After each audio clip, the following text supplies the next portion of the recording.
We've all heard the saying that luck is what happens when preparedness meets opportunity. And I firmly believe that. Everybody gets opportunities.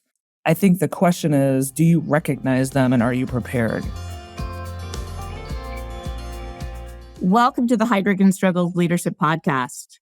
Hi, I'm Victoria Reese, a partner in Heidrick Struggles New York office and the global managing partner of the corporate officers practice. Today, I'm excited to be joined by Kim Cuccia, a Senior Vice President, General Counsel, and Corporate Secretary at NiSource, an American utilities company. Kim, thank you for joining us today. Thank you, Victoria. It's good to be with you today. You have a great story in that you have been with NiSource for over 15 years, having served in various roles and became the GC and Corporate Secretary as an internal candidate. Share the competencies and traits that you think made you the best fit for the role. Are there any that you think were particularly relevant or critical? Those are great questions, Victoria. In particular, as to competencies and characteristics, I think a lot of folks are interested in the answer because it's a question that I get a lot. So in terms of competencies, I think exceptional judgment, taking accountability, being an effective communicator, and maybe finally a passion for learning the business and developing others are all important. But here's what I would say is that what is relevant and critical for a company at any given time can be situational. But what I would say is that judgment, practical solutioning, and agility are always relevant in my mind. But as a candidate, it's your job to understand the situational needs of an organization in addition to these core needs.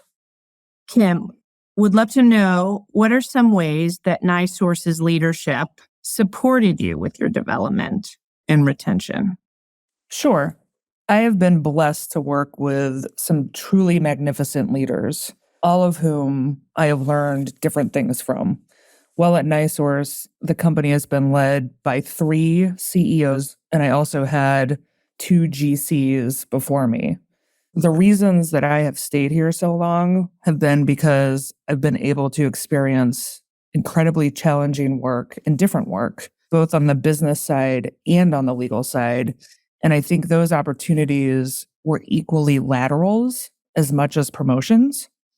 And when I think about how it is that I ended up as the top lawyer for the company, it's not because I always got it right, but it was because I had people supporting me and letting me know that they believed I could do the job above, below, and alongside me. And if I got it right, it was the team. And if I got it wrong, it was fail fast, move on. And that is the kind of environment that NiSource leadership has provided me along the way. And now it's the role in an environment that I commit to continuing to support for others. We've talked together about some of the steps you took and that I'm often approached by others about how do you get to that general counsel role. And one thing you talked about was your willingness to take lateral roles. What advice would you give to other in-house counsel who may not feel that making those lateral movements would be the right career trajectory if their goal is ultimately to become the general counsel? Yeah, that's a great question. So for earlier in career in-house counsel, it really is the right trajectory. At least try on a couple of different hats and do so in consultation with your leader or your GC and get feedback along the way. You have got to be tested, and to be GC, you really need that broad base of experiences that you simply cannot get by moving up in a silo within one niche area. For folks who may be longer tenured or at a more senior level in the organization, have that same open dialogue with your GC to align on your career aspirations. That would be my advice. And identify the competencies and traits that they think you need to work on. Those can be teased out on project work, a lateral, or at the senior level as well. It's just harder and those opportunities are tighter and fewer. We've all heard the saying that luck is what happens when preparedness meets opportunity. And I firmly believe that. Everybody gets opportunities. I think the question is, do you recognize them and are you prepared? And my personal belief, and it's what helped me succeed and get to this seat, is that laterals and stretch opportunities and sometimes taking the job that nobody wants is the great opportunity. So how to recognize right opportunities is a whole other discussion that I won't get into today. I love that advice. When we first met, you were in the interim general counsel role prior to taking the general counsel position. Can you share what that experience was like? What were the lessons learned? Do you think that made a difference in getting the permanent role ultimately? Sure. I remember when we first met, and that is when it was. So it was pretty wild. The opportunity was entirely unexpected and was a stretch for me personally, not having interacted directly much with our board previously, but clearly it was a calculated decision by our CEO at the time to put me in that interim seat. And it was presented as fill the gap while we commence a search, and we will consider you in the candidate pool. And so the experience was incredible. It was the real deal. Anybody can call the plays on Monday morning, but standing on the sidelines with a headset on while the clock is counting down, that is what it's like. It was a responsibility that I took very seriously, the responsibility of serving as interim general counsel. And in my interim role, we had a CEO retire, and we also refreshed a quarter of the board. A great contributing factor to my success at that time was I have an incredible team who showed up for me that I knew really well because I came up through the ranks with them and showed up for the organization and for each other. So the lessons learned during that interim period were certainly plentiful. But what I would say is authentic and transparent communication is key with your team, with your CEO, and with the board. I also entered the role being myself. I did not put on airs trying to impress anyone. I was there to do that job, the job I was asked to do as interim. And as GC, you really have to have great compatibility and trust with your CEO. So there's no faking it. It's chemistry or it's not. And you can't be overprepared enough. I was making sure that I understood the work that was being done by my department. There were limited areas that I had not touched very much before I got into that interim seat. And I was asking a ton of questions. And I would probably venture to guess my team will say that I still am asking a ton of questions. I always will. But I try to be clear that I'm not second guessing the team or an individual. I just really want to make sure that I understand. And so maybe a big one, and the last one that I'll share is when I came in as interim, I saw needs and opportunities in the organization, and I began addressing them immediately because I wanted the org to be strong and to show up well for our new CEO and for the next leader that would take over the legal department, whether that was me or not. And I think handling a number of complicated leadership changes in partnership with a new CEO that allowed us to test chemistry and showing up as a leader that put the company first probably weighed in my favor. Yes. Yes, you were certainly curious, and asking questions is always great advice. So switching to the responsibilities and the mandate of a general counsel, we continue to hear and write about the evolving nature of this role, from leading on DE&I to managing the many issues of ESG and social justice related issues, to supporting the new ways of working that have resulted from the pandemic, just to name a few. What is your philosophy and approach to navigating all of these complex topics with your executive team, your board, and your employees? What new topics of leadership capabilities have you needed to learn yourself and add to your team? Sure. It's a great question, Victoria, and complex as you have noted. When it comes to issues that can be so deeply personal to our colleagues internally and our stakeholders externally, I tend to draw on a few cornerstones, one of which is a social issues matrix that can help clarify and direct who on a leadership team has responsibility and the subject matter knowledge, frankly, to weigh in strategically in certain topical areas. In terms of approach, I view the GC as the conscience of the organization. It's my role, it's a GC's role to tease out the issue and bring objectivity to the topic. And this is a leadership capability that I am constantly honing amongst a dynamic leadership team and what I'm enjoying, but I do continue to learn in that space. I firmly believe that leadership is what sets great companies apart from companies that are just good in terms of how you lead through these tough topics relating to people as people in a way where we're still preserving individuals' right to have different thoughts and opinions on any given topic, but also maintaining a respectful and ethical workplace. When it comes to DE&I, NiSource has set an economic inclusion goal of spending 25% with diverse suppliers by 2025. As general counsel, I have made an enhanced commitment with my leadership team here to help grow diversity within the legal profession. In 2022, our legal team had 30% of our spend placed with diverse timekeepers on our account. And in 2023, our goal is 37%. We're currently, I think, at 40% through June. To aid in this, we're also currently reviewing our portfolio of legal work, and we are intending to carve out a portion of our portfolio that we outsource to the firms to leverage minority and women-owned firms. And I'd also flag that, as has been previously publicly announced, we're currently in the process of selling a minority interest in our NIPSCO operating company in Indiana. And I'm proud to be able to share that we have a 100% female and minority-led outside counsel team advising on that deal. So I mention these things because they're not by accident. It's by design and with great intention to be inclusive. It's about inviting more people to the table and not excluding any particular group or individual.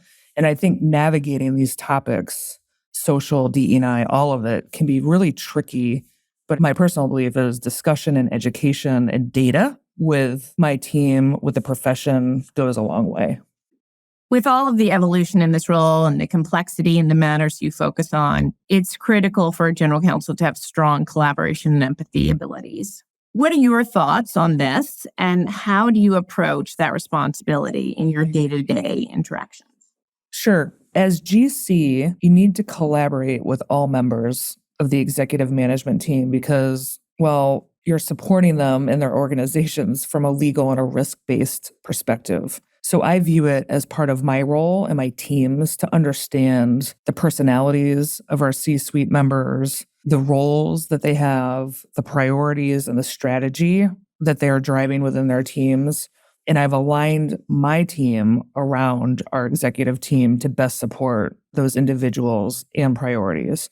I mentioned C-suite, which is traditionally thought of at times CFO, COO, CHRO, but it's really, in my mind, any role that reports to the CEO, which in my case also includes the chief commercial officer, head of risk, and head of innovation.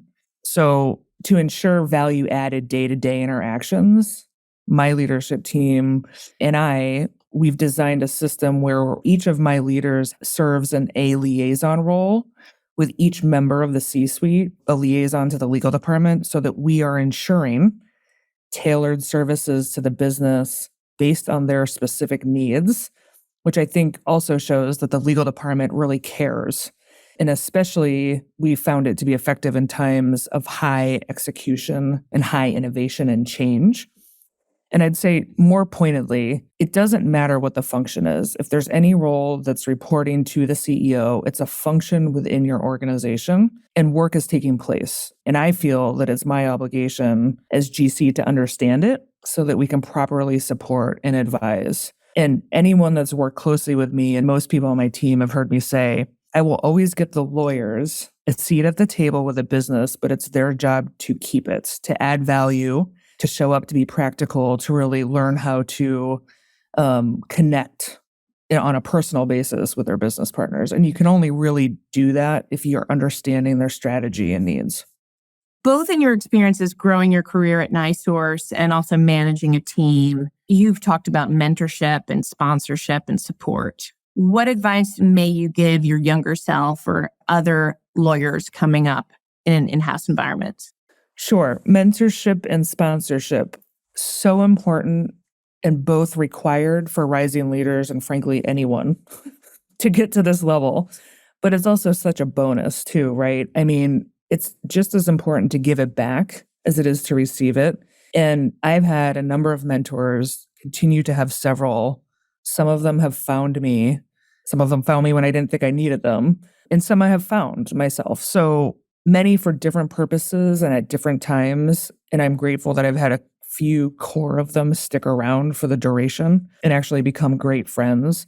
But I think what's important is to be intentional about mentorship, extending it and receiving it, and to understand the purpose of the relationship and the need that it's filling. And I have found many people are incredibly open to forms of mentorship because it's about sharing your experiences. It's about sharing skills and knowledge. And it helps to be clear about the expectations of the relationship and what you're asking of someone. So that would be a piece of advice that I would give.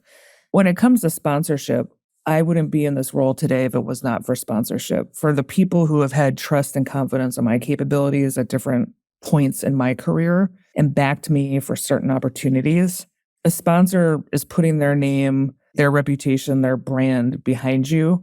And there's a risk that, if you screw it up or you don't pan out, it's a reflection on them. So they need to know, and you need to have established credibility that you're worth their investment. It has been my experience that sponsorship often stems from mentorship where trust and confidence have been established. It doesn't always need to happen that way, of course, but that's just been my experience. It's taking mentorship to the next level where the sponsor is becoming personally invested in your advancement. Your sponsor in sponsoring others requires a certain level of influence. They're the ones who are in the room when you're not, have a voice at the table when you don't, and essentially are serving as an advocate on your behalf. So you want to know who your sponsors are, seek out mentors and sponsors, be a mentor and sponsor to others. These are traits that I expect of my team, my leaders, and terminology that I think should be highly familiar in a team environment. And I have a lot of advice to give to my younger self, but a piece of advice in this vein would be, I wish I understood earlier on the vast and versatile options that mentorships can provide. It is not a lifelong match. You can leverage them for all different types of purposes. And that's what I would share with my younger self. I too have a lot of advice to give my younger self. That's a full different podcast. So one final question as we begin to bring this conversation to a close, and it's what everyone's talking about.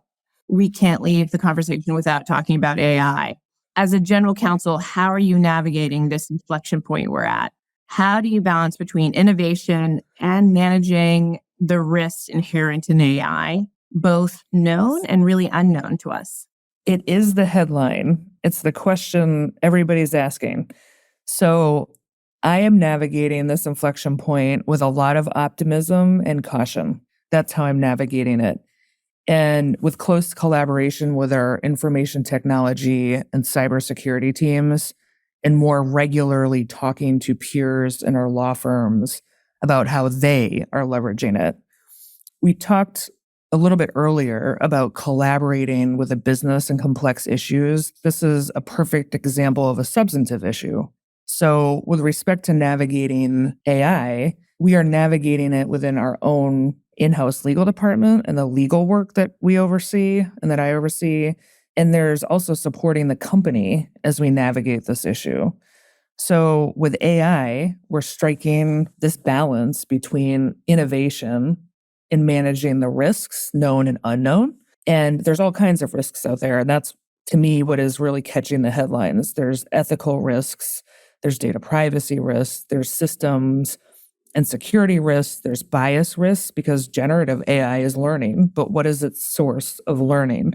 But set those risks aside for a moment. The benefits are significant. Processing extremely large amounts of data in incredibly short amounts of time, potentially cutting time on low value and uncomplicated work so that you can be more efficient. And I think if we set parameters to minimize risk and any judgment that is applied, that's the sweet spot.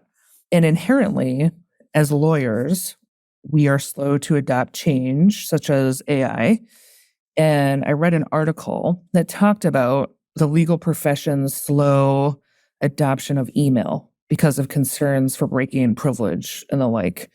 And I mean, can you imagine in today's world if lawyers were not using email? So we're not going to be able to survive and compete unless we partner with the technology.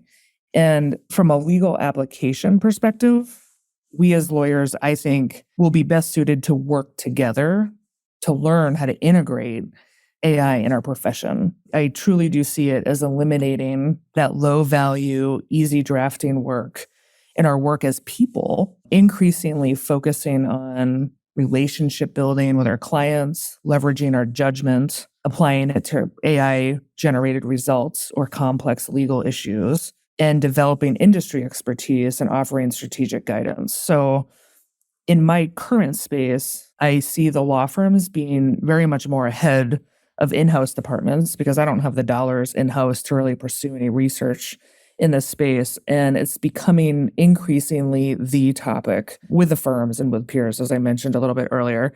I think the bottom line is that AI, even generative AI, requires curation and professional insight as to what makes sense and what doesn't. Otherwise, it's basically like WebMD for legal advice.